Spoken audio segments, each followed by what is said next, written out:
Here comes Sims. Pedaling into the paint, leaning and hitting a 10-0 run to start this game for Indiana. And Minnesota wants a timeout. Caitlin Clark knows it.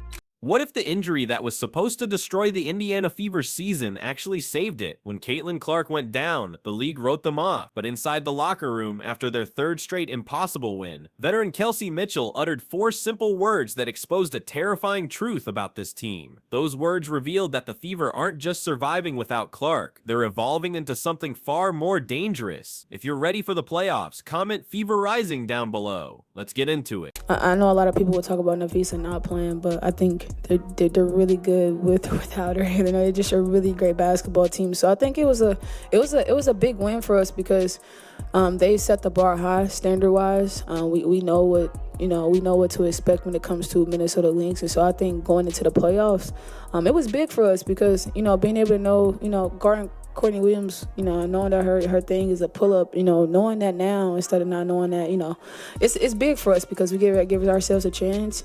And if they are the standard, we get to see where we are. The news hit like a death sentence. 5 key players were sidelined: Caitlin Clark, Sophie Cunningham, Sydney Coulson, Chloe Bibby, and Ari McDonald. That's not just a few injuries, that's a catastrophe. It represented a massive chunk of their rotation, their scoring, and their entire identity, including the face of the league herself. For a team that was already struggling to stay afloat, losing that much firepower should have been the final nail in the coffin. The media, the fans, and likely even their opponents saw their playoff chances evaporate in an instant. The question wasn't if they would lose, but by how much. This was the doomsday scenario everyone had feared, a perfect storm of bad luck designed to sink their season for good. Fever done with the MVP, okay? Bow, bow, bow! Hell yeah. You already know what it is. Dubs in the chat, you already know what it is. You already know what it is. Let's go to the playoffs and some momentum, baby.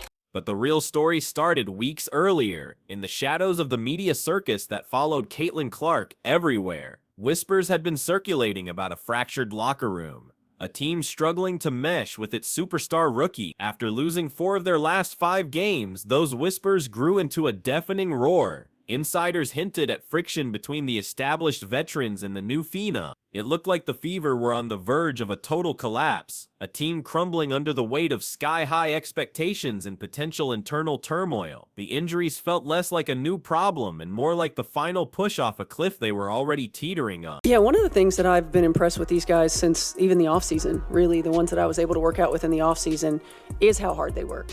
It's there's a work ethic and there's a work style.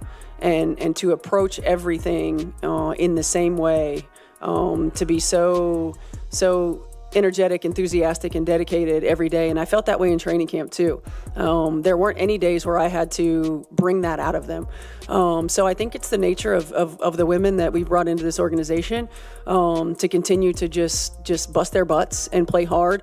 That's when Coach Stephanie White delivered what amounted to an ultimatum, disguised as a simple phrase: be where your feet are. It wasn't just a motivational quote to be printed on a t-shirt, it was a command. It was an order to stop worrying about who wasn't on the court, stop reading the headlines predicting their demise, and refocus on the 10 feet of hardwood directly in front of them. For every player left standing, this was a forced mental reset. It stripped away all the excuses and forced them to look at each other and realize their only path forward was with the people in that room right now. It's not how many times you get knocked down, it's how many times you get back up. And, these are things that you have to go through. I often say there's no substitute for experience, and the experience that these guys have to continue to reinvent, to have to continue to find different ways to get back up, and to play through some different struggles is not just paying us dividends this season, but as far as what it's doing for our culture, it's going to pay dividends for many years to come. That command ignited a powerful shift in the team's psyche.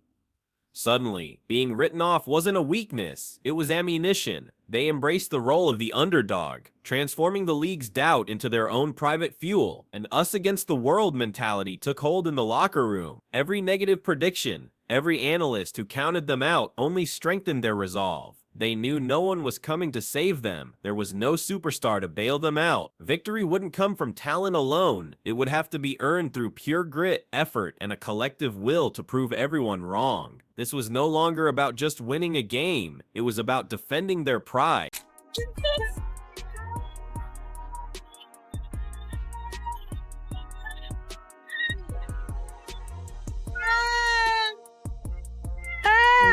I love y'all!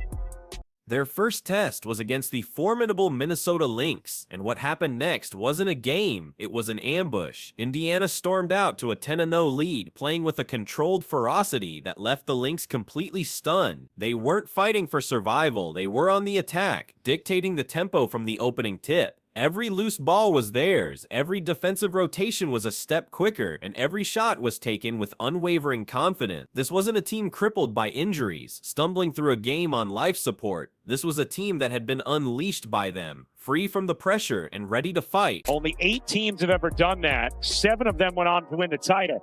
As Boston gets free and lays it in. She will be on my first team. Boston in the paint, sneaks through 2 and lays it in. And all the while, a familiar face watched intently from the sidelines. Caitlin Clark, dressed in her warm-ups, was anything but a passive observer. She became a shadow coach, a constant source of energy and intelligence from the bench. She was in her teammates' ears during timeouts, pointing out defensive gaps she spotted, analyzing matchups, and offering encouragement. Her presence wasn't a sad reminder of what they were missing. It was a strategic advantage. She was seeing the game from a new perspective, processing it, and feeding that information directly to her team, ensuring her impact was felt on every single possession, even without touching the ball. Here's Boston off the steal, coast to coast, and in for 2. Here comes Sims. A little hop. She took it inside the arc.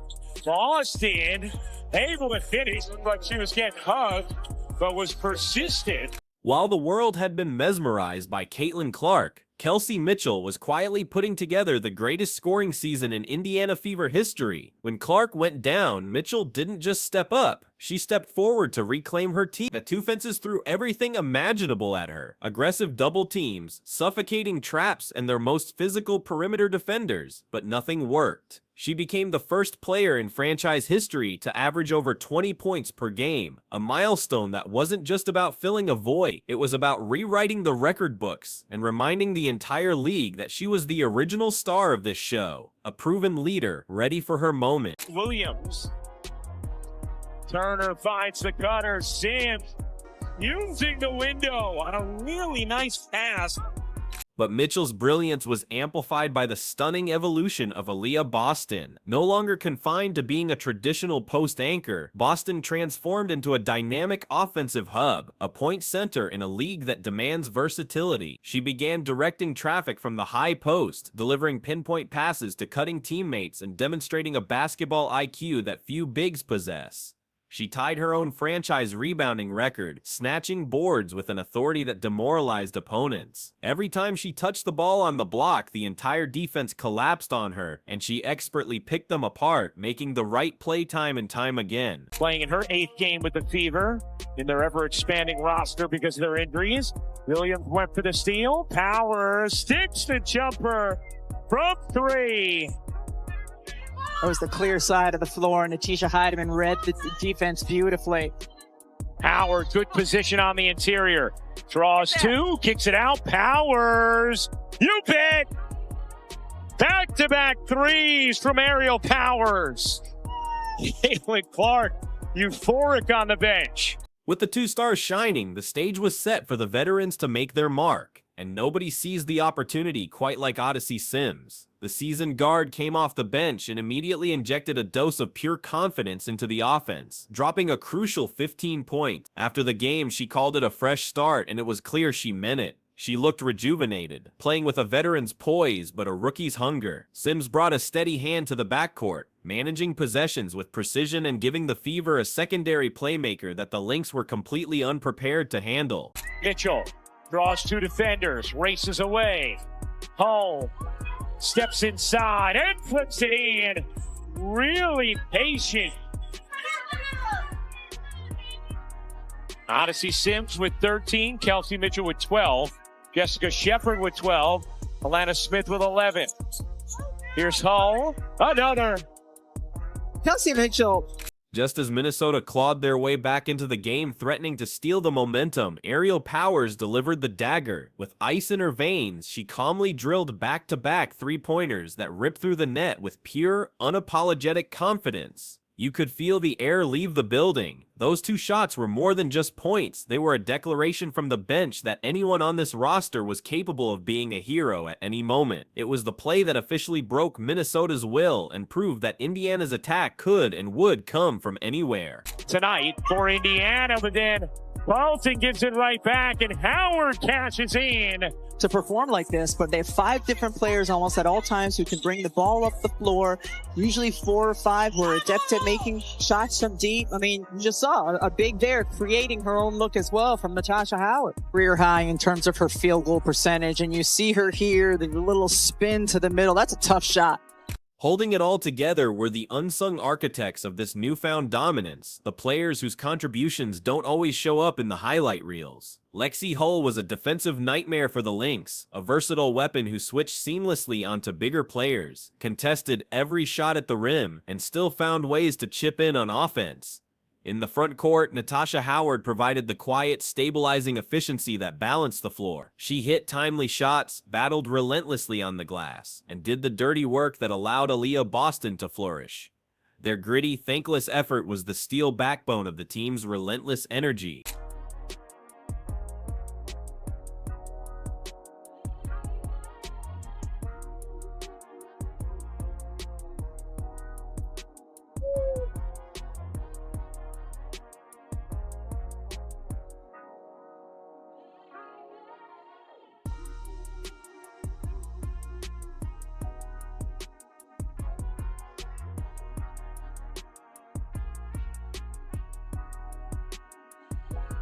You know, kind of all the other things like offensive rebounding that she can do. Knocked away. Boston comes up with a steal. Here is Mitchell veering through the paint and lays it in. She's so quick, and especially when she gets out in the open floor, you'll see her coming down. The quick left to right crossover just gets by. I thought she was sprinting. I didn't think she was lumbering. It was a lumber sprint. Up for the big girl. Mitchell like a blur. That's a square. This entire turnaround was orchestrated under a single guiding principle from Coach Stephanie White: standard over scoreboard. This philosophy has been the bedrock of their resilience. It taught the players to stop obsessing over the score and instead focus on executing to their own high standard on every single play, regardless of the situation. This mindset builds long-term habits. It means they don't panic when they're down, and they don't get complacent when they're ahead. They are building a championship culture in real time, one where excellence is the goal, and wins are simply the byproduct. Kelsey, how much pride do you take in the fact that you started in every game now for 2 straight years, and on top of that, you're now the points per game leader in franchise history? Man, I don't want to sound cliche, but I'm never gonna give up. I'm never gonna, if I'm able willingly, 2 feet, 2 legs, 2 arms to play the game, because a lot of people can't. I'm gonna play. It may not, fall my way all the time, but you never have to worry about me not being present, especially if I don't have anywhere else to be. So that's just what that is. I'm never gonna not play and compete. You're never not gonna see me sit out if I don't need to. And so it's just about staying. I've obviously having rhythm and being who I want to be, but I'm all about basketball when it comes to just finishing it out. Up on that, Odyssey, you've played against Kelsey a lot, but now that you're her teammate, what stands out to you about her scoring and the way she goes about working on things like that? Bucket, instant offense, try your best to keep her in front. Trap, that doesn't work. Hard hedge doesn't work. You just gotta play as hard as you can just to really keep her in front of you. Seriously. I mean, a lot of people say, it's a fact, but you ask who's one of the toughest guards, who's one of the hardest guards to guard, she's definitely number one. I appreciate that. Hands down. The organization knew exactly what it was witnessing, As Mitchell continued her historic tear, the Fever launched an official MVP campaign for her, plastering her face and stats across social media. It was a defiant move, a statement to the league that they needed to pay attention to the leader who was not just keeping her team in the playoff hunt, but making them a legitimate threat. Mitchell was not only putting up legendary numbers, but her leadership was visibly transforming every player around her, making them better and more confident. Here's Mitchell trying to find an angle, and does. Just serving it in with the left hand. Ariel Powers made a big impact off the bench in the first half. Here's Mitchell, open three. It's good. Kelsey Mitchell is a scorer. She has always been a scorer. For her to not just do what she does well and do it in an efficient manner, but then to take on playmaking abilities for her teammates, I think has really expanded her game a little bit and really showed what she's capable of doing. And by the way, we've had to put her on sometimes the best perimeter defenders or best perimeter offensive players, especially the ones that are in ball screens a lot. So we continue to put more on Kelsey Mitchell's plate, and she just continues to rise to the challenge. So I'm incredibly proud of her. She's been through the ringer, and in this organization, and she deserves to continue to elevate her game in the way that she has, and under different circumstances. So I'm proud of her. She's carried us. And the rest of the league was forced to take notice. Opposing coaches who had prepared game plans centered entirely on stopping Caitlin Clark were now scrambling. The Fever were no longer a one-dimensional team. They had become an unpredictable, multi-headed beast. Scouting reports had to be completely rewritten overnight. Who do you focus on stopping? The record-breaking scorer in Mitchell? The dominant point center in Boston? The instant offense from Sims and Powers off the bench? Suddenly, the Indiana Fever were one of the most dangerous and difficult teams to prepare for in the entire WNBA. That's not stuff you see on the scoreboard, and that's what everybody cares about, what's only on the scoreboard. But I think in order for us to be who we need to be for a playoff run, like the rebounding, knowing who we're guarding, like not having like live ball turnovers was kind of like, it was pivotal in that third quarter. And so we got gut checked because it could have easily flipped the other way. But I think you see our growth. These last 3 games were pretty high-stakes games with playoffs on the line and whatnot. How much confidence does that give you going into the actual playoffs now? I think it gives us a lot of confidence, knowing that we can meet the moment at times. I think that when we get a chance to sort of reflect back, it's how do we meet the moment in every game, as opposed to the ones where your back's against the wall. But every game is a back against the wall game now. After the statement win against the Lynx in the quiet, emotional privacy of the locker room, Kelsey Mitchell gathered her team. There was no grand rah-rah speech. Instead, she looked at the group of players that had been written off, laughed at, and dismissed. And she said 4 simple words: "You've seen our growth." In that moment, it was never about her. It wasn't about her record-breaking season or her burgeoning MVP case. It was about them. Those words crystallized the team's entire journey from a fractured, doubt-riddled group into a unified, unbreakable force that refused to lose. With everything that has happened so far this season, between the injuries and bringing new people in and all of that, does that make the fact that you have the chance to do everything right to win that championship, does that make that a little more satisfying? I think so. I think I'm careful to say satisfying as opposed to pleased, right? Like pleased with what we've been able to do, pleased with how we've been able to do it. Never satisfied. And I think that's it's just a part of staying hungry to accomplish things that you've not accomplished as a group before. Now the rest of the league has a serious, terrifying problem on its hands.